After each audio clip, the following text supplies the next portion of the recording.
Assalamualaikum warahmatullahi wabarakatuh. Perkenalkan, nama saya Yoga Pratama dari Fakultas FTKI, jurusan Sistem Informasi Universitas Nasional, dengan nomor induk mahasiswa 16312700640097 yang mengikuti mata kuliah Rekayasa Perangkat Lunak Sistem Informasi K03 yang diajar oleh Pak Agung. Saya akan menjelaskan tentang soal UTS yang diberikan oleh Pak Agung, yaitu ada 3 soal. Yang pertama, jelaskan tahapan di dalam SDLC. SDLC atau System Development Life Cycle digunakan untuk membangun suatu sistem informasi agar dapat berjalan sesuai dengan apa yang diharapkan. Dalam SDLC terdapat yang pertama ada perancangan, yang kedua analisis sistem, yang ketiga perancangan sistem, keempat implementasi sistem, yang kelima ada pemeliharaan sistem. Yang pertama, pemeliharaan sistem lebih menekankan pada aspek studi kelayakan pengembangan sistem atau feasibility study.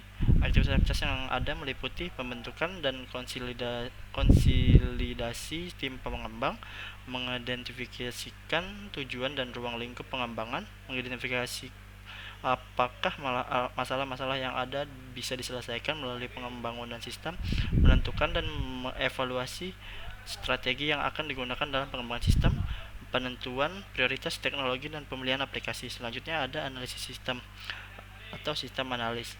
Analisis sistem adalah tahapan di mana dilakukan beberapa aktivitas berikut. Pertama, melakukan studi literatur untuk menemukan suatu kasus yang bisa ditangani oleh sistem. Yang kedua, brainstorming dalam tim pengembang mengenai kasus mana yang paling tepat dimodelkan dengan sistem. Yang ketiga, mengklasifikasikan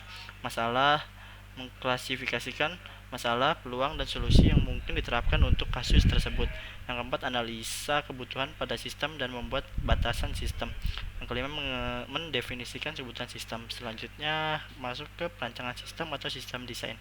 Pada tahap ini, fitur dan operasi pada sistem dideskripsikan secara detail. Aktivitas-aktivitas yang ada di sistem desain adalah menganalisa interaksi objek dan fungsi pada sistem, menganalisa data dan membuat skema database, merancang user interface. Selanjutnya ada implementasi sistem atau system implementation. Tahap berikutnya adalah implementasi, yaitu mengimplementasikan rancangan dari tahap-tahap sebelumnya dan melakukan uji coba. Dalam implementasi dilakukan aktivitas sebagai berikut. Yang pertama, pembuatan database sesuai skema rancangan, pembuatan aplikasi berdasarkan desain sistem, pengujian dan perbaikan aplikasi atau debugging. Selanjutnya ada pemeliharaan sistem atau sistem maintenance, dilakukan oleh admin yang ditunjuk untuk menjaga sistem tetap mampu beroperasi secara benar melalui kemampuan sistem dalam mengadaptasikan diri sesuai dengan kebutuhan.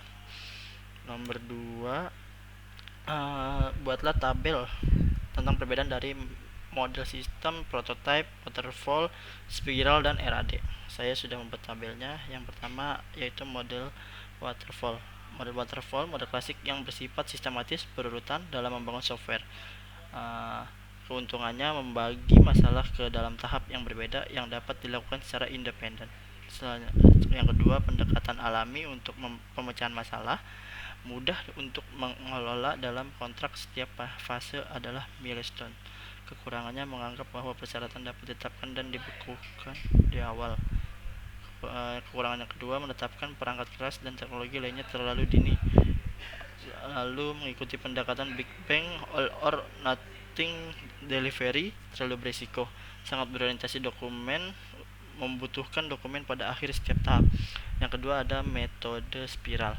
Metode ini sangat baik digunakan untuk pengembangan sistem dalam skala besar karena progres perkembangan dari proyek dapat dipantau oleh kedua belah pihak, baik developer maupun user atau customer, sehingga mereka dapat mengerti dengan baik mengenai proyek ini.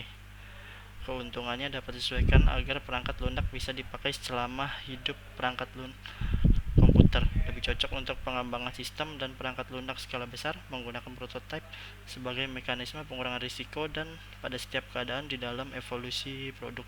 Tetap mengikuti langkah-langkah dalam siklus kehidupan klasik dan memasukkannya ke dalam kerangka kerja literatif.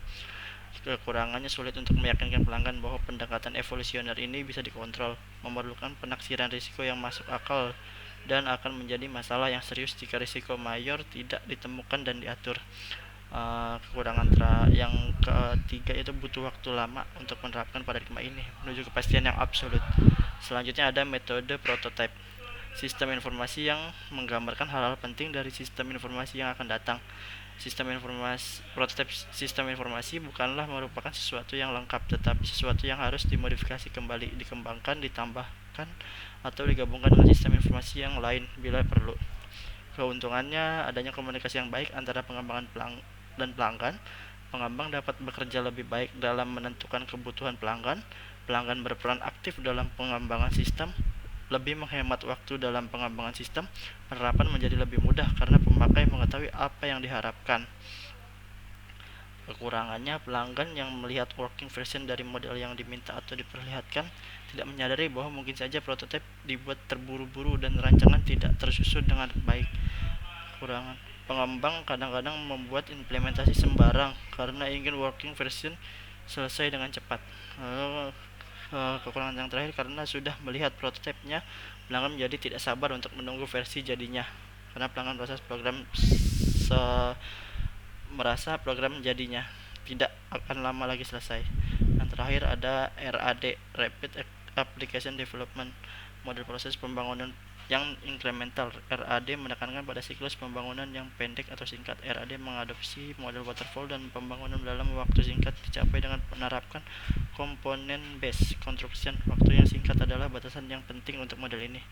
Keuntungannya, proses pengiriman menjadi lebih mudah. Hal ini dikarenakan proses pembuatan lebih banyak menggunakan potongan-potongan skrip, mudah untuk diamati karena menggunakan model prototipe sehingga user lebih mengerti akan sistem yang dikembangkan, lebih fleksibel karena pengembangan dapat melakukan proses desain ulang pada saat yang bersamaan, bisa mengurangi penulisan kode yang kompleks karena menggunakan wizard.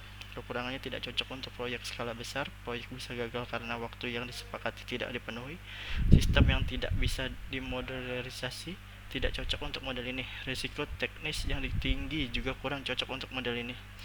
Selanjutnya di soal yang ketiga, untuk aplikasi yang sering saya gunakan yaitu aplikasi Tokopedia Seller. Nah, ini tampilannya. Ini saya sudah login di Tokopedia Sellernya. Di Tokopedia Seller ini ada yang pertama akun kita, lalu ada home, chat, diskusi, produk, penjualan, statistik, pengaturan toko, pengaturan alamat, pengaturan admin, Tokopedia Care. Yang pertama di tombol home itu tersedia dia bisa memberitahu pesanan baru, siap yang dikirim, komplain pesanan, chat baru, diskusi, ulasan. Ini contoh statistiknya. Lalu selanjutnya di chat nih kita bisa chat dengan calon pelanggan. Selanjutnya di diskusi ini adalah ulasan dari customer. Lalu di produk ada daftar produk atau tambah produk. Daftar produk tersedia produk-produk yang sedang dijual, lalu untuk tambah produk untuk menambahkan produk yang akan dijual. Ini ada pengaturan akun dan keluar. Di sini ada satu. Mungkin kekurangannya yaitu saat tambah produk, foto dari produk tersebut tidak bisa kita atur, jadi kadang-kadang tercrop sendiri. Sekian presentasi dari saya, kurang lebihnya mohon maaf. Wassalamualaikum warahmatullahi wabarakatuh.